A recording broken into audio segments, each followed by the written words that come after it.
ಗುರುವೇ ಸರ್ವಲೋಕಾನಾಂ ವಿಸಜೇ ಭವರೋಗಿನಾಂ ನಿಧಯೇ ಸರ್ವವಿದ್ಯಾನಾಂ ದಕ್ಷಿಣಾಮೂರ್ತಿ ನಮಃ. ನನ್ನ ಆರಾಧ್ಯ ದೇವರ ಅಂತ ಶ್ರೀರಾಮಚಂದ್ರ ದೇವರಿಗೆ ವಂದಿಸ್ತಾ, ಸ್ಥಳದೇವತೆಯಾದ ದುರ್ಗಾ ಪರಮೇಶ್ವರಿ ಪರಿವಾರ ದೇವರಿಗೆ ನಮಸ್ಕರಿಸ್ತಾ, ಈ ಒಂದು ಪವಿತ್ರ ವೇದಿಕೆಯಲ್ಲಿ ಉಪಸ್ಥಿತಕ್ಕಂಥ ನಮ್ಮ ರಾಜ್ಯದಲ್ಲಿ ರಾಷ್ಟ್ರದಲ್ಲಿ ಸನಾತನ ಹಿಂದೂ ಧರ್ಮವನ್ನು ಎತ್ತಿ ಹಿಡಿದಂಥ ಪುಣ್ಯಾತ್ಮ ಅಂತ ನಮ್ಮೆಲ್ಲರ ಪ್ರೀತಿಯವರಾದಂಥ ಡಾಕ್ಟರ್ ಪ್ರಭಾಕರ್ ಭಟ್ ಅವರೇ, ಈ ಭಾಗದ ಶಾಸಕಿಯಾದಂಥ ನಮ್ಮ ಮಠದ ಶಿಷ್ಯರಾದಂಥ ಭಾಗೀರಥಿಯವರೇ, ಈ ವೇದಿಕೆಯಲ್ಲಿ ಉಪಸ್ಥಿತಕ್ಕಂಥ ಎಲ್ಲ ಹಿರಿಯರೇ ಗಣ್ಯರೇ, ಸಭಾಂಗಡ್ತಕ್ಕಂಥ ಭಗವತ್ ಸ್ವರೂಪಿ ಬಂಧುಗಳೇ, ಸುಖಸ್ಯ ಮೂಲಂ ಧರ್ಮ ಅಂತ ಋಷಿವಾಣಿ. ನಾವೆಲ್ಲ ಸುಖದಲ್ಲಿ ಇರಬೇಕು ತಾನೇ. ಪ್ರತಿಯೊಬ್ಬ ಮನುಷ್ಯನ ಪರಮ ಲಕ್ಷ್ಯ ಸುಖ, ಶಾಂತಿ, ನೆಮ್ಮದಿಯನ್ನು ಪಡೆಯುವುದರ ಮುಖಾಂತರ ಇರ್ತದೆ.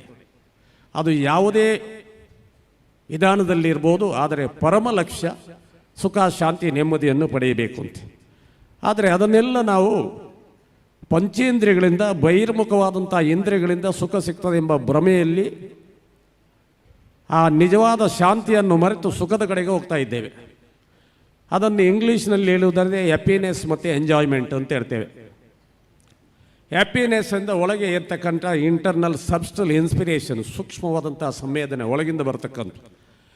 ಕಣ್ಣು, ಕಿವಿ, ಮೂಗು, ನಾಲಿಗೆ ಎಂಬ ಪಂಚೇಂದ್ರಿಯಗಳಿಂದ ಅಥವಾ ಕರ್ಮೇಂದ್ರಿಯಗಳಿಂದ ಬರತಕ್ಕಂಥ ಯಾವುದೇ ಸುಖ ಇದ್ದರೂ ಅದು 16ರಲ್ಲಿ ಒಂದು ಅಂಶ ಅಂತ ಹೇಳಲ್ಪಟ್ಟಿದೆ ಋಷಿಮುನಿಗಳಲ್ಲಿ. 16ರಲ್ಲಿ 15 ಅಂಶ ಇದೆಯಲ್ಲ, ಅದು ಭಗವತ್ ಪ್ರಾಪ್ತಿ ಅಥವಾ ಆಧ್ಯಾತ್ಮದ ಸ್ಪಿರಿಚುವಾಲಿಟಿಯಿಂದ ಬರತಕ್ಕಂಥ ಸುಖ ಅಂತ ಎಂಬುದನ್ನು ಎಲ್ಲ ಋಷಿ ಮುನಿಗಳು ತಿಳಿಯಪಡಿಸಿದ್ದಾರೆ. ಅದಕ್ಕಾಗಿ ನಾವು ಎಲ್ಲ ಕಡೆಯಲ್ಲಿ ಹೋದರೂ ಸುಖಸ್ಯ ಮೂಲಂ ಧರ್ಮ ಅಂತ ಹೇಳ್ತೇವೆ. ನಿಮ್ಮ ಅಧಿಕಾರ, ಸಂಪತ್ತು, ಕೀರ್ತಿ, ಯೌವನ, ಇನ್ನೊಂದು ಮತ್ತೊಂದು ಯಾವುದಲ್ಲ, ಅದು ಕ್ಷಯಿಸ್ತಾ ಇರ್ತದೆ. ಜರಾ ಮರಣ ದುಃಖ ದೋಷ ಅನುದರ್ಶನ ಅಂತ ಶಂಕರಾಚಾರ್ಯ ಹೇಳ್ತಾರೆ. ಮನುಷ್ಯ ಯಾವ ಸಂದರ್ಭದಲ್ಲಿ, ಯಾವ ಫ್ರ್ಯಾಕ್ಷನ್ ಆಫ್ ಸೆಕೆಂಡ್ನಲ್ಲಿ ಯಾವ ರೀತಿಯ ಕಾಯಿಲೆ ಬರ್ಬೋದು, ದುಃಖ ಬರ್ಬೋದು, ಕಷ್ಟ ಬರ್ಬೋದು ಅಂತ ಗೊತ್ತಿಲ್ಲ, ಯಾವ ರೀತಿಯ ಸುಖ ಬರ್ಬೋದು ಅಂತ ಕೂಡ ಗೊತ್ತಿಲ್ಲ ಅಂತ ಹೇಳ್ತೇನೆ. ಆದ ಕಾರಣ ಧರ್ಮವನ್ನು ನಾವು ಅನುಸರಿಸಬೇಕು ಅಂತ. ಧರ್ಮದ ಬಗ್ಗೆ ಮಾತಾಡುವಾಗ ಬಿಳಿ ಬಟ್ಟೆಯಲ್ಲಿರ್ತಕ್ಕಂಥ ಜನಕರಾಜನ ಸದ್ರೂಪ ಅಂತ ಡಾಕ್ಟರ್ ಅವರು ಹೆಚ್ಚು ಚೆನ್ನಾಗಿ ಮಾತಾಡ್ತಾರೆ. ಬಟ್ಟೆಗೂ ಧರ್ಮವನ್ನು ಜಿಜ್ಞಾಸೆ ಮಾಡೋದಕ್ಕೇನು ಸಂಬಂಧ ಇಲ್ಲ. ಇದು ನಮ್ಮದು ಜಂಡ. ಸನ್ಯಾಸ ತಗೊಂಡ ಮೇಲೆ ಭಗವದ್ಧ್ವಜ ಏನು ಉಂಟಾರೆ ಹಾಗೆ ನಮಗೊಂದು ರಿಸ್ಟ್ರಿಕ್ಷನ್, ಸೆಲ್ಫ್ ಇಂಪೋಸ್ಡ್ ರಿಸ್ಟ್ರಿಕ್ಷನ್. ನೀವು ಮಾಡೋದಲ್ಲ, ನಾವೇ ನಮಗೆ ರಿಸ್ಟ್ರಿಕ್ಷನ್ ಮಾಡ್ಕೋಬೇಕಂತೆ, ಸನ್ಯಾಸಿಗಳು ಹೇಗಿರಬೇಕು ಅಂತೆ. ಅದಕ್ಕಾಗಿ ನಮಗೆ ಎಲ್ಲ ಈ ಭೌತಿಕವಾದ ವ್ಯವಸ್ಥೆಗಳು ನಮ್ಮ ಪರಂಪರೆಯಿಂದ ಬಂದಿರ್ತದೆ. ಹಾಗಿರುವಾಗ ಸುಖಸ್ಯ ಮೂಲಂ ಧರ್ಮ ಅಂತ ಹೇಳುವಾಗ ಸುಖ ಅಂದರೆ ಏನು, ಧರ್ಮ ಅಂದರೆ ಏನು ಕೂಡ ಚೆನ್ನಾಗಿ ಗೊತ್ತಿರಬೇಕಲ್ಲ. ಲೌಕಿಕವಾಗಿ, ಪಾರಮಾರ್ಥಿಕವಾಗಿ ಸಮಷ್ಟಿಗೆ ಯಾವುದು ಹಿತವನ್ನು ತರ್ತದೆ ಅದೇ ಧರ್ಮ ಅಂತ ಶಂಕರಾಚಾರ್ಯರು ಹೇಳ್ತಾರೆ. All admissible acts are dharma, all inadmissible acts are adharma ಅಂತ ಹೇಳಲ್ಪಟ್ಟಿದೆ. ಸುಖ ಅಂದರೆ ಏನು? ಒಂದು ದೇಶದಲ್ಲಿ ಒಂದು ಕಾಲದಲ್ಲಿ ಒಂದು ವ್ಯಕ್ತಿಗೆ ಸುಖ ಆಗಿರೋದು ಇನ್ನೊಂದು ದೇಶದಲ್ಲಿ ಇನ್ನೊಂದು ಕಾಲದಲ್ಲಿ ಸುಖ ಆಗಿರುವುದಿಲ್ಲ. ಉದಾಹರಣೆಗೆ ಹೊರದೇಶಕ್ಕೆ ಹೋದರೆ ಅಲ್ಲಿ ಬ್ರೆಡ್ ಬಟರ್, ಬ್ರೆಡ್ ಜಾಮು ತಿನ್ನೋದು ಸುಖ. ಭಾರತಕ್ಕೆ ಬಂದರೆ ಎಲ್ಲಾದರೂ ನಮ್ಮ ಆತ್ಮೀಯರ ಹತ್ರ ಹೋದರೆ ಗುರುಗಳ ಭಿಕ್ಷೆಗೆ ಏನು ಮಾಡಬೇಕು ಅಂತ ಕೇಳಿದರೆ ಅನ್ನ ಸಾಂಬಾರು ಅಂತ ಹೇಳ್ತೇವೆ. ದೇಶಾದ್ಯಂತ ಸುಖ. ಮೊನ್ನೆ ಡಿಸೆಂಬರ್ನಲ್ಲಿ ನಮಗೆ ಎದ್ದ ಕೂಡಲೇ ವಿಪರೀತ ಚಳಿ. ಬೆಳಿಗ್ಗೆ ಎದ್ದ ಕೂಡಲೇ ಬಿಸಿನೀರು ಬೇಕು ಅಂತ ಆಗ್ತದೆ ಸ್ನಾನಕ್ಕೆ. ಈಗ ಏಪ್ರಿಲ್ ಮೇ ಬೇಡ, ಬಿಸಿನೀರು ಊರಿ ಆಗ್ತದೆ, ಮೇಗೆ ತಣ್ಣೀರು ಬೇಕು ಅಂತ ಆಗ್ತದೆ. ಕಾಲಾಧಾರಿತ ಸುಖ. ಇಂತಹ ಪುಣ್ಯ ಭೂಮಿಯಲ್ಲಿ ನಮ್ಮ ಗೋಪಾಲಕೃಷ್ಣ ಮುಂತಾರು ಎಲ್ಲ ಹಿರಿಯರು ಸೇರಿ ದೊಡ್ಡ ಕಾರ್ಯಕ್ರಮ ಮಾಡಿರ್ತಾರೆ. ದೊಪ್ಪನೆ ಮಳೆ ಬರ್ತದೆ, ಏನು ಸಿಗ್ನಲ್ ಇಲ್ಲದೆ ದೊಪ್ಪನೆ ಮಳೆ ಬರ್ತಕ್ಕಂಥ ತಾಯಂದರು ಮಳೆಗೆ ಸಪಿಸ್ತಾರೆ. ಏನು ಗ್ರಾಚಾರ ಹಾಳಾಗಿ ಒಳಗೆ ಮಳೆ ಬಂತು ಅಂತ ಬಸ್ ಸ್ಟ್ಯಾಂಡ್ನಲ್ಲಿ ಶಾಪ ಆಗ್ತಾರೆ. ನಮ್ಮಂಥ ರೈತರು ವರ್ಣದೇವನಿಗೆ ನಮಸ್ಕಾರ ಮಾಡ್ತದೆ. ನಾವು ಸ್ವಲ್ಪ ದೊಡ್ಡ ರೈತರೇ, ಒಂದಷ್ಟು ಕೃಷಿ ಮಾಡ್ತಾ ಇದ್ದೇವೆ. ಇನ್ನು ಒಂದು ವಾರ ನಮಗೆ ನೀರು ಬಿಡಲಿಕ್ಕೆ ಇಲ್ಲ, ತನ್ನಷ್ಟಕ್ಕೆ ಆಯ್ತಲ್ಲ ಅಂತ ವರ್ಣದೇವನಿಗೆ ನಮಸ್ಕಾರ. ವ್ಯಕ್ತಿ ಆಧಾರಿತ ಸುಖ. ಹಾಗಾದರೆ ನಿಜವಾದ ಸುಖ ಎಲ್ಲಿದೆ? ಸುಖಸ್ಯ ಮೂಲಂ ಧರ್ಮ, ಭೌತಿಕ ಜಗತ್ತಿನಲ್ಲಿ ಅಲ್ಲ. ಆದರೆ ನಾವು ಭ್ರಮೆಯಲ್ಲಿ ಭ್ರಮಿಸಿ ನಮ್ಮ ಎಲ್ಲ ಅಧಿಕಾರ, ಸಂಪತ್ತು, ಕೀರ್ತಿ, ನನಗೆ ಈ ಮೈಕ ಸಿಕ್ಕಿದರೆ 10 ಭಾಷೆಯಲ್ಲಿ ಮಾತಾಡ್ತೇನೆ, 4 ವೇದಗಳನ್ನು ಪುಂಖಾನುಪುಂಖವಾಗಿ ಮಂಡಿಸ್ತೇನೆ ಎಂಬ ಭ್ರಮೆಯಿಂದ ಅದೇ ದೊಡ್ಡ ಸ್ಥಿತಿಗೆ ಅಂತ ನಮಗೆ ಬಂದಿದೆ. ಭಗವಂತ ಬೇಕಲ್ವ? ನಮ್ಮ ಅಲ್ಟಿಮೇಟ್ ಗೋಲ್ ಎಂದರೆ ಸೋಲ್ ರಿಯಲೈಸೇಷನ್, ಆತ್ಮನ ಸಾಕ್ಷಾತ್ಕಾರ, ರಿಯಲೈಸೇಷನ್. ಅದಕ್ಕೇನು ಮಾಡಬೇಕು ನಾವು? ಅದಕ್ಕೆ ಇದೆಲ್ಲ ಬೇಕು. ಜ್ಞಾನಯೋಗ, ರಾಜಯೋಗ, ಭಕ್ತಿಯೋಗ, ಕರ್ಮಯೋಗ, ಭಜನೆ ಇರ್ಬೋದು, ಪೂಜೆ, ಪುರಸ್ಕಾರ, ಇದೆಲ್ಲ ಒಂದೊಂದು ಹೆಜ್ಜೆಗಳು. ಅಕ್ಷರಾಭ್ಯಾಸ ಮಾಡುವಾಗ ಈ ಇಂಥ ಅಕ್ಷರ ಇರ್ತಾರೆ, ABC ಅಂತೇಳಿ ಒಂದು ಪದಪುಂಜ ಆಗ್ತದೆ, ಮತ್ತು ಎಕ್ಸ್ಪಾನ್ಷನ್ ಆಗಿ ಸೆಂಟೆನ್ಸ್ ಆಗ್ತದೆ, ಮತ್ತು ಪುಸ್ತಕ ಆಗ್ತದೆ. ಅದೇ ಥರ ಭಗವತ್ ಪ್ರಾಪ್ತಿ ಎಂಬ ಪಥದಲ್ಲಿ ಮುಂದೆ ಹೋಗುವಾಗ ಕೆಲವೊಂದು ಅಕ್ಷರಗಳನ್ನು ಇರ್ಬೋದು, ಭಜನೆ ಇರ್ಬೋದು, ಯಜನಗಳು ಇರ್ಬೋದು, ಪೂಜೆ ಇರ್ಬೋದು, ಇದೆಲ್ಲ ಪ್ರಿಲಿಮಿನರಿ ಸ್ಟೇಜ್. ಅದರ ಆಚೆ ಇದೆಯಲ್ಲ, ಅದು PhD. ಅದನ್ನು ತಪಸ್ಸು ಅಂತ ಹೇಳಲ್ಪಟ್ಟಿದೆ. ತಪಸ್ಸು ಅಂತಂದರೆ ನಿಮ್ಮನ್ನು ನೀವು ಬೆಂಕಿ ಮಾಡ್ಬೋದು. ನಾ ಸಾಂಖ್ಯೇನ ನಾ ಯೋಗೇನ ಕರ್ಮನೋ ವಿದ್ಯಾಯ ಬ್ರಹ್ಮಾತ್ಮೈಕತ್ವ ಬೋಧೇನ ಮೋಕ್ಷ ಸಿದ್ಧತೆ ನಾ ಅನ್ಯತಾ ಅಂತ ಶಂಕರಾಚಾರ್ಯ ಹೇಳ್ತಾರೆ. ಬ್ರಹ್ಮ ಮತ್ತು ಆತ್ಮದ ಬ್ರಹ್ಮಾತ್ಮೈಕತ್ವ ಬೋಧೇನ ಮೋಕ್ಷ ಸಿದ್ಧತೆ ನಾ ಅನ್ಯತಾ. ಬ್ರಹ್ಮ ಮತ್ತು ಆತ್ಮದ ಅಭೇದ ಜ್ಞಾನ ಆಗಬೇಕು. ನಾನು ಬೇರೆ, ಜಗನ್ಮಾತೆ ಬೇರೆ, ನಾನು ಬೇರೆ, ರಾಮ ಬೇರೆ, ನಾನು ಬೇರೆ, ಶಿವ ಬೇರೆ ಅಂತೆಲ್ಲ ನನ್ನಲ್ಲಿರುವಂಥ ಆತ್ಮನೇ ಆ ಸ್ವಾಮಿ ಆಗಿದ್ದಾನೆ ಅಂತೇಳಿ ಆ ಸ್ವಾಮಿಯ ಮುಂದೆ ಕಣ್ಣು ಮುಚ್ಚಿ ನಿಂತಾಗ ಕಣ್ಣಿನಲ್ಲಿ ನೀರು ಬರ್ತದೆ. ಅಭೇದ ಜ್ಞಾನ ಅದು ಬರಬೇಕಂತೆ. ಅದು ಬರಬೇಕಾದ್ರೆ ನೀವು ವೇದಾಂತಕ್ಕೆ ಹೋಗಬೇಕು. ಅದನ್ನೇ ಅದ್ವೈತ ವೇದಾಂತ. ವೇದದ ಅಂತಿಮ ಭಾಗ ಅಂದರೆ ಆದಿ ಟವರ್ಸ್ ದಿ ಆತ್ಮ, ಆತ್ಮನ ಕಡೆಗೆ ಹೋಗತಕ್ಕಂಥ ದಾರಿಯನ್ನು ವೇದಾಂತ ಅಂತ ಹೇಳಿದೆ. ವೇದದ ಅಂತಿಮ ಭಾಗ. ಪೂರ್ವಾರ್ಧದಲ್ಲಿ ಬ್ರಾಹ್ಮಣಗಳು, ಮಂತ್ರಗಳು, ಆರಣ್ಯಕಗಳು ಅಂತ ಹೇಳಿದೆ. ಉತ್ತರಾರ್ಧ ಉಪನಿಷತ್ತು ಅಂತ ಹೇಳಿದೆ. ಅದರಲ್ಲಿ ಬ್ರಹ್ಮನ ಬಗ್ಗೆ ಪೂರ್ಣ ಜಿಜ್ಞಾಸೆಯನ್ನು ಮಾಡಿದೆ. ಆ ನಿಟ್ಟಿನಲ್ಲಿ ನಮಗೆ ಭಗವತ್ ಪ್ರಾಪ್ತಿಯ ಅಗತ್ಯ ಬಹಳ ಇದೆ. ಅಲ್ಟಿಮೇಟ್ ಗೋಲೇ ಭಗವತ್ ಪ್ರಾಪ್ತಿ. ಗೊತ್ತಿಲ್ಲದಿದ್ರೂ ಗೊತ್ತಿದ್ದರೆ ಈ ಕಂಬದ ಹತ್ರ ನೀವು ಬರಲೇಬೇಕು, ಸೇರಲೇಬೇಕು. ಮನುಷ್ಯ ಏನೆಂದರೆ ಒಂದು ಭಗವಂತನ ಒಂದು ಕಿಟಿಯಾಗಿ ಹೊರಗೆ ಬಂತಾನೆ ಅಂತೆ, ಬೆಂಕಿಯ ಕಿಟಿಯಾಗಿ. ಆ ಬೆಂಕಿಯ ಕಿಟಿಯಿಂದ ವಿಶ್ವವನ್ನೇ ಸುಡತಕ್ಕಂಥ ಬೆಂಕಿ ಅಥವಾ ದೊಡ್ಡ ಜ್ವಾಲೆಯಾಗಿ ರೂಪಡಿಸದೆ ಅದನ್ನು ರೂಪಿಸುವುದೇ ಯೋಗ ಅಂತ ಹೇಳಿದೆ. ನಾವೆಲ್ಲ ಕೇಳ್ತೇವೆ, ನಿಮಗೆಲ್ಲ ಯೋಗ ಮಾಡ್ತಾರೆ ಏನಪ್ಪ? ಸ್ವಾಮಿ ಮಾಡ್ತೇವೆ ಅಂತ. ಮಾಡೋದ್ರಿಂದ ತಲೆ ಕೆಳಗೆ, ಕಾಲ ಮೇಲೆ, ಕೈ ಕಾಲು. This is called as physical exercise. ಅದು ಯೋಗ ಅಲ್ಲ. Uniting bridge of atma and paramatma is called as yoga ಅಂತ ಹೇಳಿದೆ. ಆತ್ಮ ಮತ್ತು ಪರಮಾತ್ಮನ್ನು ಸೇರಿಸಬೇಕು. ಹೇಗೆ ಸೇರಿಸ್ತೀರಿ? ಇಲ್ಲಿಂದ ತೆಕೊಡ್ತೇವೆ, ಇಲ್ಲಿಂದ ಬಿಡ್ತೇವೆ, ಇದೆಲ್ಲ. ಇದು ಕೂಡ ಪ್ರಿಲಿಮಿನರಿ ಸ್ಟೇಜ್. ಅಲ್ಲಿ ನಿಲ್ಲಿಸೋದು. ನಿಮ್ಮ ಶ್ವಾಸವನ್ನು ಎಷ್ಟು ಸಲ ನೀವು ನಿಲ್ಲಿಸ್ತೀರಿ, ಎಷ್ಟು ನಿಮಿಷ ನಿಲ್ಲಿಸ್ತೀರಿ, ಅದರ ಮೇಲೆ ಯೋಗ ನಿಂತಿದೆ ಅಂತ ನಮ್ಮ ಎಲ್ಲ ಯೋಗಾಚಾರ್ಯರು, ಸನಾತನ ಬಹಳ ಹಿಂದಿನ ಯೋಗಾಚಾರ್ಯರು ಹೇಳಿದ್ದಾರೆ. ಆ ಅಭ್ಯಾಸವನ್ನು ದಿನ ಮಾಡಬೇಕು ನೀವು. Meditation is ultimate medicine for all disease ಅಂತ ಹೇಳ್ತಾರೆ ಡಾಕ್ಟರ್.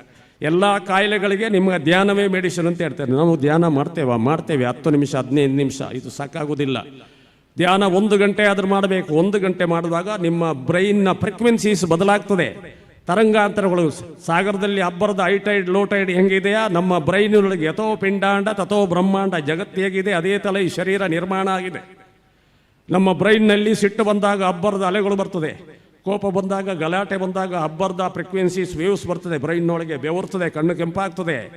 ಅದಕ್ಕೆ ನೀವು ಧ್ಯಾನ ಮಾಡ್ತಾ ಹೋದಾಗ ಬ್ರೈನ್ನ ಫ್ರೀಕ್ವೆನ್ಸೀಸ್ ಹೈಟೈಡ್ ಲೋ ಟೈಡ್ಗೆ ಬಂತು. ಅದನ್ನು ನಮ್ಮ ಜನರಲ್ ಸೈನ್ಸ್ನಲ್ಲಿ alpha, beta, theta, delta, gamma stage ಅಂತ ಹೇಳುತ್ತೆ. ಆಧ್ಯಾತ್ಮ ಭಾಷೆಯಲ್ಲಿ ಅನ್ನಮಯ, ಪ್ರಾಣಮಯ, ಮನೋಮಯ, ವಿಜ್ಞಾನಮಯ, ಆನಂದಮಯ ಕೋಶ ಅಂತ ಹೇಳಿದೆ. ಆನಂದಮಯ ಕೋಶಕ್ಕೆ ಹೋಗಿ ನಾವು ನಿಲ್ಲಬೇಕು, ಆಗ ಪೂರ್ಣ ಆನಂದ. ನೀವು ಧ್ಯಾನ ಮಾಡ್ತಾ ಹೋದಾಗ 12 ನಿಮಿಷಕ್ಕೆ ಅಂದರೆ ಆಲ್ಫಾದಿಂದ ಬೀಟಾಕ್ಕೆ ಹೋಯ್ತು, 12 ನಿಮಿಷ ಬೀಟಾದಿಂದ ತೀಟಕ್ಕೆ ಹೋಯ್ತು, 12 ನಿಮಿಷ ಡೆಲ್ಟಾಕ್ಕೆ ಹೋಯ್ತು, 12 ನಿಮಿಷ ಗಾಮಾ ಎಂಬ ಸ್ಟೇಜ್ನಲ್ಲಿ ಮನಸ್ಸು ಪೂರ ಆನಂದ. ಯಾವುದೂ ಗೊತ್ತಿಲ್ಲ. ಬರೀ ಸಮುದ್ರದಲ್ಲಿ ಒಂದು ಸಾಗರದಲ್ಲಿ ಸ್ನಾನ ಮಾಡಿದಾಗ ಆಯ್ತು ಸ್ವಾಮಿ, ಒಳ್ಳೆ ಧ್ಯಾನ ಆಯಿತು, 1 ಗಂಟೆ 2 ಗಂಟೆ ಕೂತಿದ್ದೆ, ಎಲ್ಲಿದ್ದೆ ಅಂತ ಗೊತ್ತಾಗೋದಿಲ್ಲ. ಆಗ ಬ್ರೈನ್ನಲ್ಲಿರುವಂಥ pineal and pituitary glands neuro ಹಾರ್ಮೋನ್ಸ್ಗಳು ಕೊಡ್ತದೆ. ಅದನ್ನು ಡೊಪಮೈನ್, ಸೆರೋಟೋನ್, ಮೆಲಟೋನ್ ಅಂತ ಇಲ್ಲಿ ಡಾಕ್ಟರ್ ಇದ್ದಾರೆ, ಸೈನ್ಸನ್ನು ಚೆನ್ನಾಗಿ ಅಧ್ಯಯನ ಮಾಡೋದು. Pineal and pituitary glands serotonin, melatonin, dopamine ಕೊಡ್ತದೆ. ನಿಮಗೆ ಒಳ್ಳೆ ನಿದ್ರೆ ಬರಬೇಕಾದ್ರೆ, ಆನಂದ ಆಗಬೇಕಾದ್ರೆ, ಹೆಲ್ದಿಯಾಗಿ ಇರಬೇಕಾದ್ರೆ ಇಂಥ ಟಾನಿಕ್ಸ್ಗಳನ್ನ ಕೊಡ್ತಕ್ಕಂಥ ದೊಡ್ಡ ಒಂದು ಮೆಡಿಸಿನಲ್ ಸೆಂಟರ್ ನಮ್ಮ ಬ್ರೈನ್ ಅಂತೆ. ಅದನ್ನು ನಾನು ಉಪಯೋಗ ಮಾಡ್ತಾ ಇಲ್ಲ. ನಾವು ಐನ್ಸ್ಟೈನ್ ಅಂತ ವಿಜ್ಞಾನಿಯ ಬ್ರೈನ್, ರೈಟ್ ಬ್ರೈನ್ ವರ್ಕ್ ಆದ 10% ಅಂತ ಇರ್ತದೆ, ಹಿಸ್ಟ್ರಿ ಇರ್ತದೆ. ಹಾಗೆ ನಮ್ಮ ರೈಟ್ ಬ್ರೈನನ್ನು ವರ್ಕ್ ಮಾಡಬೇಕು. ಒಳ್ಳೆಯ ಪುಸ್ತಕ ಓದಬೇಕು, ಓಂಕಾರ ಮಾಡಬೇಕು, ಧ್ಯಾನ ಮಾಡಬೇಕು, ಜಪ ಮಾಡಬೇಕು, ಸದು ಚಿಂತನೆಗಳು ಮಾಡ್ತಾ ಇರಬೇಕು. ಅಂಥದ್ದಕ್ಕೆಲ್ಲ ಪ್ಲ್ಯಾಟ್ಫಾರ್ಮ್ ಇದು ನಮ್ಮ ಶ್ರದ್ಧಾ ಕೇಂದ್ರಗಳು. ಶ್ರದ್ಧಾ ಕೇಂದ್ರಗಳು ನಿರಂತರ ಇಲ್ಲಿ ಪೂಜೆ, ಜಪ, ಭಜನೆಗಳು, ಆಧ್ಯಾತ್ಮಿಕ ಕೈಂಕರ್ಯಗಳು, ಸತ್ಸಂಗಗಳು ಆಗ್ತಾ ಹೋದಾಗ ಒಂದಷ್ಟು ಮನಸ್ಸು ವಿಕಾಸ ಆಗ್ತದೆ. ನಾನೀಗ ನಮ್ಮ ಡಾಕ್ಟರ್ ಹತ್ರ ಹೇಳಿದೆ, ಡಾಕ್ಟ್ರೆ ಇಷ್ಟೆಲ್ಲ ಕಷ್ಟಪಟ್ಟು ನಮ್ಮ ಶಿಷ್ಯರು ಮಾಡ್ತಾರೆ ನೋಡಿ, ಆದರೆ ಹಸಿವು ನೋಡಿ ಅಂತೆ. ಇಲ್ಲಿ ನಮ್ಮ ಹಾಲ್ ಫುಲ್ಲಾಗಿರಬೇಕು. ಸನಾತನ ಹಿಂದೂ ಧರ್ಮವನ್ನು ನಾವು ಮತ್ತೆ ಜಾಗೃತಿಗೊಳಿಸ್ತಕ್ಕಂಥ ಜನಾಂಗ. ಇಲ್ಲಿ ಒಂದು ಡಿಸ್ಕೋ ಡ್ಯಾನ್ಸ್ ಇಟ್ಟರೆ, ನಾಳೆ ಡಿಸ್ಕೋ ಡ್ಯಾನ್ಸ್ ಅಂತಿಟ್ಟರೆ ಹಾಲ್ ಫುಲ್ ಆಗ್ತದೆ. ಒಂದು ನಮ್ಮ ಗುರುಗಳು ಒಂದು ಕತೆ ಹೇಳ್ತಿದ್ರು. ನನಗೆ ಒಬ್ಬ ಗುರುಗಳಿದ್ರಂತೆ, ಅವರು ಶಿಷ್ಯನ ಹತ್ರ ಹೇಳಿದ್ರಂತೆ, ಯಾಕಯ್ಯ ಜನವೇ ಬರ್ತಾ ಇಲ್ಲ, ಆಶ್ರಮ ಮಾಡಿದೆ, ಜನಕ್ಕೆ ಏನಾದರೂ ಬೋಧಿಸಬೇಕು ಅಂತ ನನಗೆ ಒಂದು ಅಪೇಕ್ಷೆ ಇತ್ತು, ತುಂಬ ಹಸಿವಿತ್ತು, ಏನು ಮಾಡೋದು, ಜನವೇ ಬರೋದಿಲ್ಲ ಅಲ್ಲ ಅಂತೆ. ಹಾಗೆ ನಿಮ್ಮ ಆಗಿರೋ ಒಬ್ಬ ಶಿಷ್ಯ ಹೇಳಿದಂತೆ, ಗುರುಗಳೇ ನಾನೊಂದು ಉಪಾಯ ಮಾಡಲ್ಲ, ನೀವು ಪರ್ಮಿಷನ್ ಕೊಟ್ಟರೆ ನೀವು ಮಾಡಪ್ಪ, ಏನಾದರೂ ಜನ ಬರಬೇಕಲ್ವಾ, ಏನಾದರೂ ಮಾಡಬೇಕು, ನಾವು ಜನರಿಗೆ ಕೊಡಬೇಕು ಅಂತೆ. ನೀವು ನನಗೇನು ಬೈಬೇಡಿ ಹೆಚ್ಚು ಕಮ್ಮಿ ಆದರೆ. ಇಲ್ಲಪ್ಪ, ನೀನು ನನ್ನ ಆತ್ಮೀಯ ಶಿಷ್ಯ ಅಲ್ಲ, ಒಂದು ಸಲ ಈ ಪೆಂಡಾಲ್ನಲ್ಲಿ ಜನ ಬರಬೇಕು, ಮಾಡು ನೀನು ಅಂತೆ. ಮರುದಿವಸ ಒಂದು ಯೋಜನೆ ಹಾಕಿದಂತೆ, ಒಂದು ದೊಡ್ಡ ಒಂದು ನಾಟ್ಯಗಾರದಿಂದ ಒಂದು ದೊಡ್ಡ ಭರತನಾಟ್ಯ ಅಂತೆ ಬೋರ್ಡ್ ಹಾಕಿದ. ಜನ ಬರಲಿಕ್ಕೆ ಶುರುವಾಯಿತು. ಅದು ಯಾರು ಮಗ, ಅದು ಅಷ್ಟು ದೊಡ್ಡ ನಾಟ್ಯಗಾರ್ತಿ ಅಂತೆ, ಅದು ನೀವು ಕೇಳಬೇಡಿ ಗುರುಗಳೇ ಅಂತ ಹೇಳಿದಂತೆ. ಆಯಿತು, ಭರತನಾಟ್ಯ ಅಂತೆಲ್ಲ ತಯಾರಾಯಿತು, ಎಲ್ಲ ಸ್ಟೇಜ್ ಎಲ್ಲ ಫುಲ್ ಆಯಿತು. ಭರತನಾಟ್ಯವೇ ನಾಟ್ಯ, ಅದ್ಭುತ, ಏನು ಸಿಡ್ಲೆ, ಏನು ಚಪ್ಪಾಳೆ. ಆಗ ಗುರುಗಳು ಕೇಳಿದ, ಆ ನಾಟ್ಯಗಾರ್ತಿ ಯಾರೋ ಮಗ ಅಂತ, ಅದು ನಾನೇ ಅಲ್ವಾ ಗುರುಗಳೇ ಅಂತ ಹೇಳಿದಂತೆ ಆ ಹುಡುಗ. ನೋಡಿ, ಜನರ ಭಾವನೆಯನ್ನು ಹೇಳೋದು ನಾವು. ಒಂದು ಹುಡುಗಿ ಬಹಳ ದೊಡ್ಡ ಅಪ್ರತಿಮ ನಾಟ್ಯಗಾರ್ತಿ ಬರ್ತಾಳೆ, ಇಲ್ಲಿ ಕುಣಿತಾ ಇರ್ತಾರೆ. ನಮ್ಮ ಮನಸ್ಸಿನ ಮಟ್ಟವನ್ನು ನಾವು ಎಲ್ಲಿ ಇಟ್ಟುಕೊಂಡಿದ್ದೇವೆ ನೋಡಿ. ನಾವು ಇಲ್ಲಿಗ ಹೇಳೋದು, ನಮ್ಮ ಡಾಕ್ಟ್ರ್ ಹೇಳ್ಬೋದು, ನಾವು ಹೇಳ್ಬೋದು ಏನಿದ್ರೆ, ಅಥವಾ ನಮ್ಮ ಯಾರು ನಮ್ಮ ಇವರು ಪ್ರವಚನಗಾರರು ಏನು ಹೇಳ್ತಾರೆ, ನಮ್ಮ ಇಲ್ಲಿ ಭಾಷಣಗಾರರು ಹೇಳ್ತಾರೆ, ಅವರೆಲ್ಲ ಅಧ್ಯಯನ ಮಾಡಿಕೊಂಡು ನಮ್ಮ ಹಿರಿಯ ಋಷಿ ಮುನಿಗಳು ಏನು ಹೇಳಿದ್ದಾರೆ ನೋಡಿ, ಅದನ್ನು ಹೇಳಿಕೆ ಬರ್ತಾರೆ. ಅವ್ರದ್ದು ಸ್ವಂತದ್ದಿರುವುದಿಲ್ಲ. ಆದ ಕಾರಣ ಅದನ್ನು ನಾವು ತಗೊಂಡು ಸತ್ಸಂಗತ್ವೇ ನಿಸ್ಸಂಗತ್ವಂ, ನಿಸ್ಸಂಗತ್ವೇ ನಿರ್ಮೋಹತ್ವಂ, ನಿರ್ಮೋಹತ್ವೇ ನಿಶ್ಚಲತ್ವ, ನಿಶ್ಚಲತ್ವೇ ಜೀವನ್ಮುಕ್ತಿ ಅಂತ ಶಂಕರಾಚಾರ್ಯ ಹೇಳ್ತಾರೆ. ನಿಶ್ಚಲವಾದಂಥ ಒಂದು ಮನೋಸ್ಥಿತಿ ಬರಬೇಕಂತೆ. ಅದು ಅಷ್ಟು ಸುಲಭ ಅಲ್ಲ. ಕಟ್ಟ ಕಡೆಗೆ ಮರಣಕಾಲ ಪ್ರಾಪ್ತವಾದಾಗ ಏನು ಮಾಡಬೇಕು ಗುರುಗಳೇ ಅಂತ ಪರೀಕ್ಷಿತ್ ಮಹಾರಾಜ ಭಾಗವತ ಪ್ರಾರಂಭದಲ್ಲಿ ಶುಕಮಹರ್ಷಿ ಹತ್ರ ಕೇಳ್ತಾನೆ. ಅದೆಲ್ಲ ನಮಗೆ ಬೇಕಾದ್ದೇ. ಮರಣ ಅಂದರೆ ಭಯ ಅಲ್ವಾ? ಅವಿದ್ಯೆ, ಅಸ್ಮಿತ, ರಾಗದ್ವೇಷ, ಅಭಿನಿವೇಶ, ಪಂಚಕ್ಲೇಶಗಳು ಅಂತ ಹೇಳ್ತೇವೆ. ಅವಿದ್ಯೆ, ಅಸ್ಮಿತೆ, ರಾಗದ್ವೇಷ, ಅಭಿನಿವೇಶ, ಪಂಚಕ್ಲೇಶಗಳು ಯೋಗಿ ಆಗಲಿಕ್ಕೆ. ಅವಿದ್ಯೆ ಅಂದರೆ ಏನು? ಅಲ್ಲಿ ಹೋಗುವಾಗ ಕತ್ತಲೆಯನ್ನು ಒಂದು ಹಾವು ಮಲಗಿದೆ, ಒಂದು ಲೈಟ್ ಕೊಡಪ್ಪ, ದಾರಿಯಲ್ಲಿ ಒಂದು ಹಾವು ಉಂಟು ಅಂತ. ಟಾರ್ಚ್ ಆಗುವಾಗ ಹಾವಲ್ಲ, ಹಗ್ಗಗೆ ಮಡಚಿಗೋದು, ಮತ್ತೆ ಇದೆಂಥದ್ದು, ಇದು ಹಗ್ಗ ಅಂತ. ಅಸ್ಮಿತೆ, ನಾನು ಅಂತೆ. ನನಗೆ 16 ಮಠ ಇದೆ, ಇಡೀ ರಾಷ್ಟ್ರದಲ್ಲಿ ಕೋಟ್ಯಾಂತರ ಶಿಷ್ಯರಿದ್ದಂತೆ ನಾನೆಂಬ ಭ್ರಮೆ, ರಜೋಗುಣ ಬಂದೇ ಬಿಡುತ್ತೆ. ಮತ್ತೆ ರಾಗ, ಸಿಕ್ಕಿದ ಗೌರವ ಸಿಗಲೇಬೇಕು. ನಾಳೆ ಯಾರು ಬೈದರೆ ಸಿಟ್ಟು ಬರೋದು, ಇವತ್ತು ಒಳ್ಳೆಯ ಊಟ ಕೊಟ್ಟರೆ ನಾಳೆನ ಅಂಥದ್ದೇ ಊಟ ಮಾಡಿ ಕೊಡಮ್ಮ ಅಂತ ಹೇಳೋದು, ನಾಲಿಗೆ ರುಚಿ. ರಾಗ, ಅದು ಸಿಗದಾಗ ದ್ವೇಷ. ನನ್ನ ಯಾವ ರಾಗ ಉಂಟು, ಸುಖವ, ತಿಂಡಿಯ, ತಿನಿಸ, ಅಧಿಕಾರ ಯಾವುದು ಸಿಗದಾಗ ಗೌರವ ಆಗ ದ್ವೇಷ ಆಗುತ್ತೆ. ಮತ್ತೊಂದು ಇದೆಯಲ್ಲ, ಅದು ಭಾರಿ ತೊಂದರೆ. ಅಭಿನಿವೇಶ, ಮರಣ ಭಯ. ಪಕ್ಕದ ಮನೆಯಲ್ಲಿದ್ದವರು, ನಿಮ್ಮ ಪ್ರಾಯದವರೇ 90 ವರ್ಷದವರು ತೀರ್ಕೊಂಡ್ರು ಅಂತ ಹೇಳಿ ಒಮ್ಮೆ ಇವರಿಗೆ ಮೈರೋಮ್ ಪಂಚನ ಆಗೋದು. ನಾನು 90 ವರ್ಷನಿದ್ರೆ ಪಕ್ಕದ ಮನೆಯಲ್ಲಿ ತೀರ್ಕೊಂಡ್ರಿ ಇವತ್ತು. ಹೌದಾ, ತೀರ್ಕೊಂಡ್ರ? ನನಗೆ ಒಂದು ಆ ಮಾತ್ರೆ ತಂದಿದ್ದೀಯ ಮಗ. ಇಲ್ಲ ಅಜ್ಜ, ಅದು ಮಾತ್ರೆ ಇಲ್ಲಂತೆ, ಇನ್ನು ನಿಮ್ಮ ಕಾಯಿಲೆಗೆ ಮಾತ್ರೆ ಇಲ್ಲಂತೆ. ಆ ಡಾಕ್ಟ್ರ್ ಸರಿ ಇಲ್ವಾ, ಸ್ವಲ್ಪ ಆ ಕಡೆ ಹೋಗು, ಅದು ಬೆಂಗಳೂರು ಅಥವಾ ಮಣಿಪಾಲ್ ಹೋಗಿ ಏನಾದರೂ ಮಾತ್ರೆ ಸಿಕ್ಕಿದ್ದು ಸ್ವಲ್ಪ ಹುಡ್ಕೊಂತ. ಅಂದರೆ ಮರಣ ಭಯ, ಅಭಿನಿವೇಶ ಅಂತ ಇರ್ತದೆ. ಇದನ್ನೆಲ್ಲ ಮೀರಬೇಕಾದ್ರೆ ನಮಗೆ ನಿರಂತರ ಭಗವತ್ ಪ್ರಾಪ್ತಿ. ಈಗ ಅದೇ ಕತೆ ಬಂದಿದೆ. ಪರೀಕ್ಷಿತ್ ಮಹಾರಾಜನಿಗೆ ಹಾವು ಕಚ್ಚಿ ತಕ್ಷಕ ಕಚ್ಚಿ ಸಾವು ಅಂತ ಗೊತ್ತಾಗಿದ್ರೆ ಶ್ರೀಮದ್ ಭಾಗವತದ ಪ್ರಥಮ ಹಂತದಲ್ಲಿ ಬರ್ತದೆ. ಪರೀಕ್ಷಿತ್ ಮಹಾರಾಜ ಶುಕಮಹರ್ಷಿ ಹತ್ರ ಹೋಗಿ ಹೇಳ್ತೀನಿ, ಮರಣ ಹತ್ರ ಕಾಲದಲ್ಲಿ ಬಂದಾಗ ಏನು ಮಾಡಬೇಕು ಒಬ್ಬ ಮನುಷ್ಯ ಅಂತ. ಯಕ್ಷ ಪ್ರಶ್ನೆಯಲ್ಲಿ ಕೂಡ ಬರುವಂಥದ್ದೇ ಅದು. ಯಾರು ಧರ್ಮರಾಯನ ಹತ್ರ ಕೇಳ್ತಾನೆ, ಈ ಪ್ರಪಂಚದಲ್ಲಿ ಅದ್ಭುತ ಏನು? ಈ ಪ್ರಪಂಚದಲ್ಲಿ ಅದ್ಭುತ ಅಂದರೆ ನಾವೆಲ್ಲ ಕಣ್ಮುಂದೆ ಸಾಯ್ತೇವೆ, ಒಂದಷ್ಟು ಆಕ್ಸಿಡೆಂಟ್ಗಳಾಗ್ತದೆ. 90ರಲ್ಲಿ ಹೋಗುವ 100ರಲ್ಲಿ ಹೋಗುವಂಥ ಸ್ಕೂಟರ್ನು ತನ್ನ ಮುಂದೆ ಮಾರ್ಗದಲ್ಲಿ ಒಬ್ಬ ಆಕ್ಸಿಡೆಂಟ್ ಆಗಿ ಸತ್ತರೆ ರಪ್ಪ ರಿವರ್ಸ್ ಬಂದು 40ಕ್ಕೆ ಹೋಗ್ತಾನೆ. ಅಯ್ಯೋ, ಸತ್ತೋಗ್ತದೆ ಸ್ಪೀಡ್ ಹೋದರೆ ಅಂತೆ. ಇನ್ನು ಸ್ವಲ್ಪ ಅರ್ಧ ಕಿಲೋಮೀಟರ್ ಹೋದರೆ ಸ್ವಲ್ಪ ಮತ್ತೆ ರೈಸ್ ಆಗ್ತದೆ, 60 ಹೋಗ್ತದೆ. ಇನ್ನು 3 ಕಿಲೋಮೀಟರ್ ಹೋಗಿ ಮತ್ತೆ 90ರಲ್ಲಿ ಹೋಗ್ತಾನೆ, ಮರ್ತೇ ಬಿಡ್ತಾನೆ. ಅಲ್ಲಿ ಧರ್ಮರಾಯನ ಮತ್ತೆ ಯಕ್ಷನ ಹತ್ರ ಅದೇ ಪ್ರಶ್ನೆ ಆಗ್ತದೆ. ಈ ಪ್ರಪಂಚದಲ್ಲಿ ಸಾವು ಮರಣ ನಮ್ಮ ಕಣ್ಮುಂದೆ ಇದ್ದರೂ ನಾವು ಅದನ್ನು ಮರಿತೇವೆ, ಇದೊಂದು ಅದ್ಭುತ ಅಂತ ಹೇಳ್ತಾನೆ. ಇಲ್ಲಿ ಕೂಡ ಹಾಗೆ. ಈಗ ಇವರು ಪರೀಕ್ಷಿತ್ ಮಹಾರಾಜ ಸುಖನ ಹತ್ರ ಕೇಳ್ತಾರೆ, ನನಗೆ 7 ದಿವಸದಲ್ಲಿ ಮರಣ ಕಾಲದಲ್ಲಿ ಮನುಷ್ಯ ಏನು ಮಾಡಬೇಕು ಅಂತ.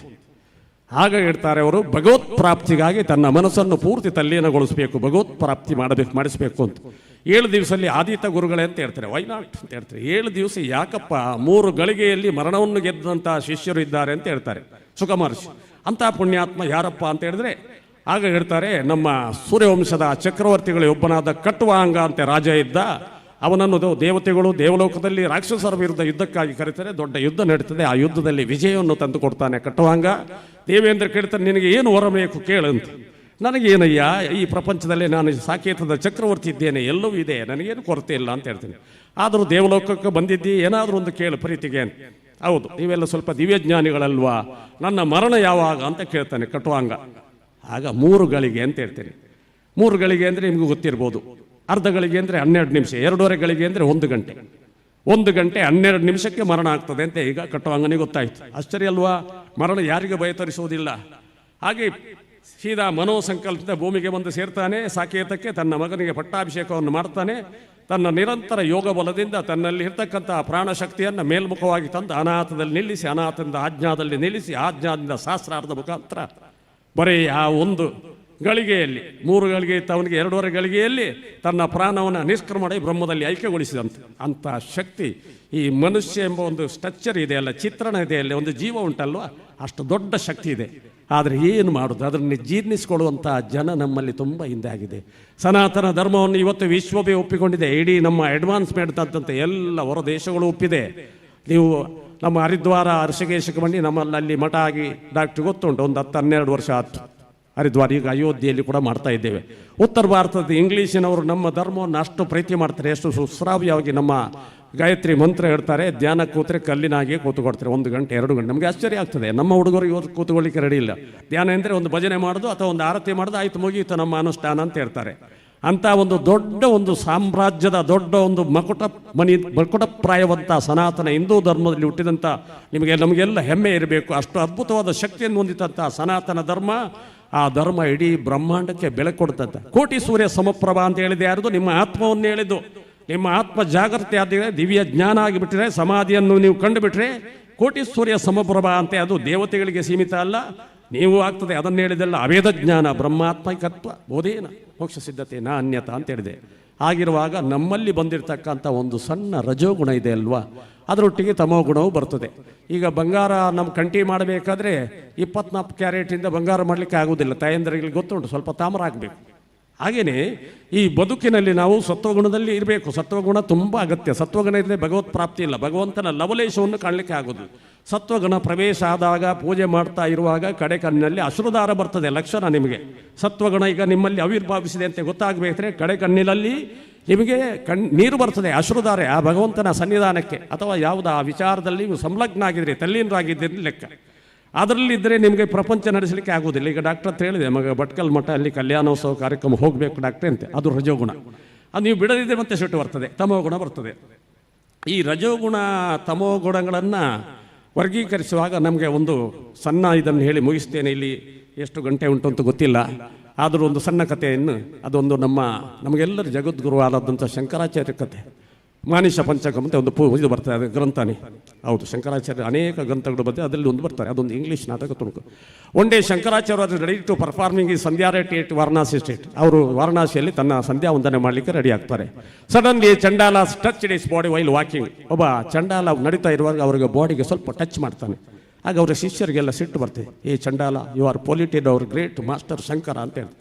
ಆಗ ಚಂಡಾಲ ಹೇಳ್ತದೆ, oh is the master, master for whom, I cannot seen any master here. ಯಾರಿಗೆ ಗುರುಗಳು, ಯಾರ ಗುರುಗಳನ್ನು ಕಾಣಲಿಲ್ಲ ಅಂತ. ವಾಟ್ ಇನ್ಸೋಲೆನ್ಸ್ ಆನ್ಸರ್, ಏನು ಉದ್ದಟತಂತ ಉತ್ತರ. Is a master of 4 Vedas, repository of all Hindu scriptures. ಎಲ್ಲ ಸೂಕ್ತಗಳನ್ನು ಬರ್ತೀರಿ, ಏನು ನಿನ್ನ ಗರ್ವ ಅಂತ ಕೇಳ್ತಾರೆ. ಯಾರು? ಶಂಕರ ಶಿಷ್ಯರು, ಸತ್ಯ ಓದವಲ್ಲ. ಆಗ ಚಂಡಾಲ ಹೇಳ್ತಾನೆ, if you are referring this body is made up of 5 element as like you are, that is earth, water, fire, air and sky ಅಂತ ಹೇಳ್ತಾರೆ. ನಿನ್ನ ಶರೀರವು, ನನ್ನ ಶರೀರವು 5 ಪಂಚಭೂತ ಮೂಲ ತತ್ವಗಳಿಂದ, ಹಾಗೆ ಪ್ರತಿತತ್ವ, ಜಲತತ್ವ, ಅಗ್ನಿತತ್ವ, ವಾಯುತತ್ವ, ಆಕಾಶ ತತ್ವ. If you are referring this atma is pervading all over the universe. ನೀನು ಆತ್ಮನ ಬಗ್ಗೆ ಹೇಳುವುದಾರೆ, ಆತ್ಮ ಸರ್ವವ್ಯಾಪಕತ್ವವನ್ನು ಹೊಂದಿದೆ. ಮತ್ತೊಂದು ಉದಾಹರಣೆ ಹೇಳ್ತಾರೆ, if you are put some water in different vessel, that may be gold, that may be silver, that may be wood, that may be mud, does the external composition vessel change the nature of the inside the water. ನೀನು ಅನೇಕ ಪಾತ್ರೆಗಳಿಗೆ ನೀರನ್ನು ಹಾಕಿದರೆ ಪಾತ್ರೆಯ ಗುಣಲಕ್ಷಣದ ನೀರಿನ ಗುಣಲಕ್ಷಣ ಬದಲಾಗ್ತದ. How can you discriminate this is superior, that is inferior, this perishable body is just like a water bubble ಅಂತೇಳಿ. ಈ ಕೊಳೆತಕ್ಕಂಥ ಶರೀರ ಒಂದು ನೀರುಗುಳ್ಳೆ ಇದ್ದಂಗೆ ಅಂತ ಹೇಳ್ತಾನೆ ಚಂಡಾಲ. ಆಗ ಶಂಕರಾಚಾರ್ಯ ಹೇಳ್ತಾರೆ, you are great jnani, please reveal yourself ಅಂತ ಹೇಳ್ತಾನೆ. You are studied this thing from each university ಅಂತ ಹೇಳ್ತಾರೆ. I cannot seen any university, by I have studied this thing from this universe ಅಂತ ಹೇಳ್ತಾನೆ. ನಾನು ಯಾವ ಕಾಲೇಜ್ ನೋಡಲಿಲ್ಲ, ಈ ಪ್ರಪಂಚದಿಂದ ಕಲ್ತಿದ್ದೇನೆ ಅಂತ ಹೇಳ್ತಾನೆ ಚಂಡಾಲ. ಆಗ ಅವ್ರು ಮತ್ತೆ ಹೇಳ್ತಾರೆ, ಪ್ಲೀಸ್ ರಿವೀಲ್ ಯುವರ್ ಸೆಲ್ಫ್ ಅಂತ ಹೇಳ್ತಾರೆ. ಆಗ ಒಂದು ಮಾತು ಹೇಳ್ತಾರೆ, ಮನೋಬುದ್ಧ್ಯಾಂಕಾರ ಚಿತ್ತಾನಿ ನಾಂ ನ ಚಕ್ಷುನ್ ನ ದಿವ್ಯ ನ ಚ ಗ್ರಾಣನ್ ನ ಚ ವ್ಯೋಮ ಭೂಮಿರ್ನ ತೇಜು ನ ವಾಯು ಚಿದಾನಂದ ರೂಪಂ ಶಿವೋಹಂ ಶಿವೋಹಂ ಶಿವೋಹಂ. ನಾನು ಪಂಚೇಂದ್ರಿಯಗಳೆಲ್ಲ, ಕರ್ಮೇಂದ್ರಿಯಗಳೆಲ್ಲ, ಮನಸ್ಸು ಬುದ್ಧಿ ಅಹಂಕಾರಗಳು ನಾನಲ್ಲ, ನಾನೆಂಬುದು ಒಂದು ಬೆಳಕು ಅಂತ ಶಂಕರಾಚಾರ್ಯ ಹೇಳಿದಾಗ ಅವರ ಕಣ್ಮುಂದೆ ಚತುರ್ಭುಜಧಾರಿಯಾಗಿ ತ್ರಿಶೂಲಧಾರಿಗೆ ಶಿವ ನಗು ನಗುತ್ತಾ ಆಶೀರ್ವಾದವನ್ನು ಮಾಡ್ತಾರಂತೆ ಶಂಕರಾಚಾರ್ಯರಿಗೆ. ಈ ರಜೋಗುಣ ಎಂಬುದು ಯಾರನ್ನು ಬಿಟ್ಟಿಲ್ಲ ಅಂತೆ. ಇದನ್ನು ಹೇಳಿದೆ, ಅದು ರಾಮನಲ್ಲಿ ಕೃಷ್ಣನಲ್ಲಿ ಕೂಡ ಬಂದಿತ್ತು. ಕೃಷ್ಣ ಕಡೆಯ ಕಾಲದ ದಿನದಲ್ಲಿ ಕೂತುಕೊಂಡು ಅಣ್ಣನೂ ಕೂಗ್ತಾನೆ, ಕೃಷ್ಣನೂ ಬೇಜಾರು ಮಾಡ್ತಾರೆ, ನಮ್ಮ ಮಕ್ಕಳೆಲ್ಲ ಕಂಟ್ರೋಲಿಗೆ ಬರ್ತಾ ಇಲ್ಲ ಅಲ್ಲ ಅಂತೆ. ಈಗ ಅವರಿಗೆಲ್ಲ ಋಷಿಗಳಿಂದ ನಮಗೆ ಶಾಪ ಬಂದಿದೆ, 16 ದಿವಸದಲ್ಲಿ ನಮ್ಮ ದ್ವಾರಕ್ಕೆಲ್ಲ ನಾಶ ಆಗ್ತಾ ಉಂಟಲ್ಲಪ್ಪ ಅಂತೆ. ಆಗ ಹೇಳ್ತಾಳೆ ರುಕ್ಮಿಣಿ ಅಂತ ಕೃಷ್ಣ ಹೇಳ್ತಾನೆ, ಮಕ್ಕಳಿಗೆ ಸರಿ ಬುದ್ಧಿ ಹೇಳು, ಅವರ ಕುಡುಕರು ಮತ್ತು ಇಸ್ಪೀಟ್ ಅವ್ರದ್ದೆಲ್ಲ ಕಮ್ಮಿ ಮಾಡಬೇಕು ಎಲ್ಲ ಅಂತೆ. ಆಗ ಅವರು ಏನು ಹೇಳ್ತಾರೆ, ಮಕ್ಕಳು ಗೊತ್ತುಂಟ, ನಮ್ಮಪ್ಪ ನಿನ್ನ ಗಂಡನಿಗೆ ಹೇಳು ಅಂತ ಹೇಳಿ, ಕಲಿಯುಗದ ಪ್ರಭಾವ ನೋಡಿ ಕೃಷ್ಣನಿಗೆ ಹೇಳು ಅಂತ ಹೇಳ್ತಾರೆ. ಕಟ್ಟ ಕಡೆಗೆ ಎಲ್ಲವೂ ನಾಶ ಆಗ್ತದೆ. ಕೃಷ್ಣ ಮತ್ತು ಬಲರಾಮನ ಕಣ್ಣೀರು ಸುರಿಸ್ತಾರೆ. ಅದಕ್ಕೆಂದರೆ ಈ ಯುಗ ಪ್ರಭಾವ ಹೇಗುಂಟು. ಆಗಿರುವಾಗ ನಾವೆಲ್ಲ ಅದಕ್ಕೆ ಸಿದ್ಧರಾಗಿರಬೇಕು ಅಂತೆ. ನೋಡಿ, ರಾಮನ ಹತ್ರ ಕಾಲಪುರುಷ ಬಂದಾಗ ರಾಮನಿಗೂ ಗೊತ್ತಿತ್ತು, ಒಂದೊಮ್ಮೆ ಮರ್ತೋಯ್ತಂತೆ. 11,000 ವರ್ಷ ರಾಜ್ಯಭಾರ ಮಾಡಿದ್ರು ಮರ್ತೋಯ್ತಂತೆ. 60,000 ವರ್ಷ ಅವರಪ್ಪ ದಶರಥ. ಸ್ವಾಮಿಗಳೇ ಸುಳ್ಳು ಹೇಳ್ತೀರಾ ಅಂತ ಹೇಳ್ಬೋದು.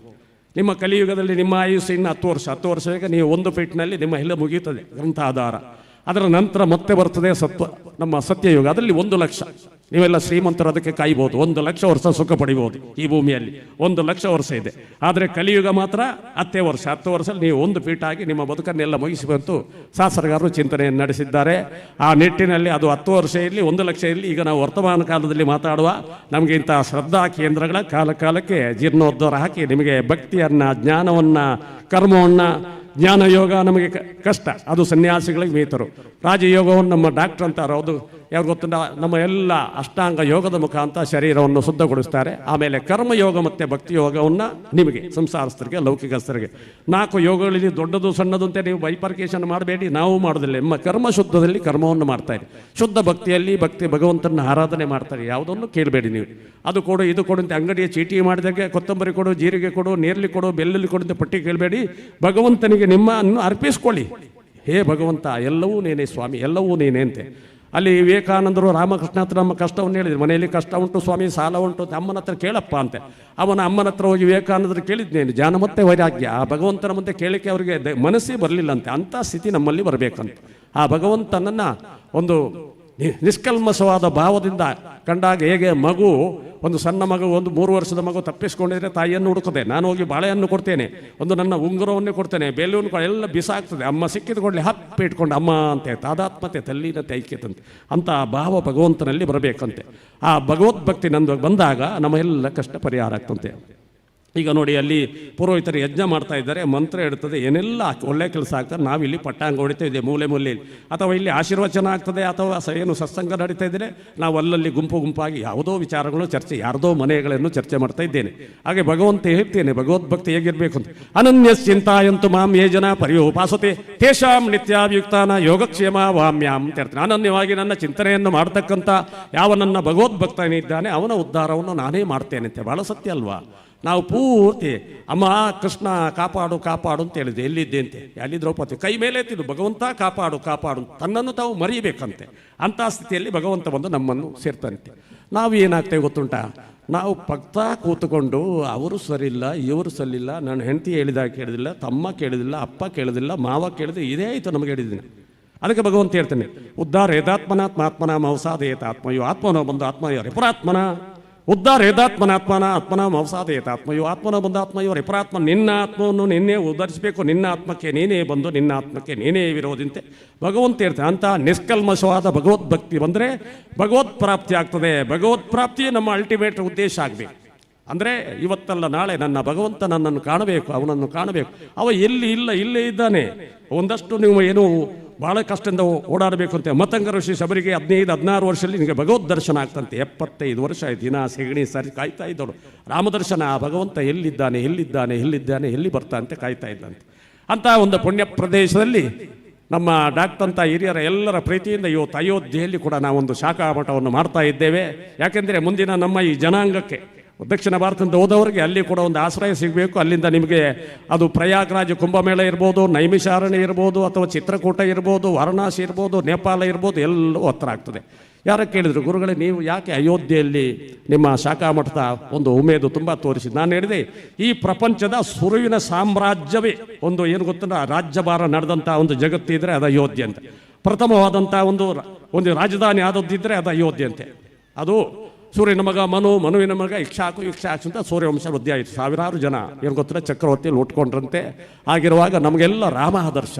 ಅದಕ್ಕೆ ನಾವು ಹೇಳ್ತೀವಿ, ರಾಮರಾಜ್ಯದ ಕಲ್ಪನೆ ಸಾಕಾರ ಆಗಬೇಕೆಂದರೆ ನಾವೆಲ್ಲ ಸಹೋದರತೆಯಿಂದ, ಪರಸ್ಪರ ನಂಬಿಕೆಯಿಂದ, ವಿಶ್ವಾಸ ನಮ್ಮಲ್ಲಿರ್ತಕ್ಕ ಎಲ್ಲ ಸಣ್ಣ ಪುಟ್ಟ ಜನಾಂಗಗಳನ್ನ ಮುಖ್ಯವಾಹಿನಿಗೆ ಅಂದು ಒಂದೇ ಜೈ ಶ್ರೀರಾಮ್ ಜೈ ಶ್ರೀರಾಮ್ ಜೈ ಶ್ರೀರಾಮ್ ಎಂಬ ಈ ಭಾವನೆ ನಮ್ಮಲ್ಲಿ ಬಂದಾಗ ಪರಸ್ಪರ ಅಲ್ಲಿ ಇರುವಂಥ ಶಬರಿ ಇರ್ಬೋದು, ಅಂಬಿಗರ ಗುಹಾ ಇರ್ಬೋದು, ಕಬಂಧ ಇರ್ಬೋದು, ಅಥವಾ ಇನ್ನಿತರ ಯಾರ್ಯಾರು ಆಚೆ ಹೋದವ್ರಿಗೆ ಎಲ್ಲರಿಗೆ ಅವರಿಗೆ ಸುಖವನ್ನು ಕೊಟ್ಟಂಥದ್ದು, ಯಾರೊಬ್ಬಲ್ಲಿ ಕಣ್ಣೀರು ಬರದಂತೆ ನೋಡಿಕೊಂಡಂಥ ಒಂದು ದೊಡ್ಡ ಅವತಾರ ಇದ್ದರೆ ಅದು ರಾಮ ಅಂತೆ. ಅಂಥ ಒಂದು ರಾಮಜದ ಕಲ್ಪನೆ ಸಾಕಾರ ಆಗಬೇಕಾದ್ರೆ ಇಂಥ ಕಾರ್ಯಕ್ರಮದಲ್ಲಿ ಹೆಚ್ಚೆಚ್ಚು ನಮ್ಮನ್ನು ತೊಡಗಿಸಿಕೊಂಡು ಅರ್ಪಣಾ ಭಾವದಿಂದ ಸಮರ್ಪಿತ. ಈಗ ಗೋಪಾಲಕೃಷ್ಣನ್ ನಾನು ಬರುವಾಗಲೇ ನಿಮ್ಮ ಮುಖ ನೋಡುವಾಗ ನಮಗೆ ತಪ್ಪಿಸಲಿಕ್ಕೆ ಆಗುವುದಿಲ್ಲ, ಇಲ್ಲದಿದ್ದರೆ ಸಮಯ ಇಲ್ಲ.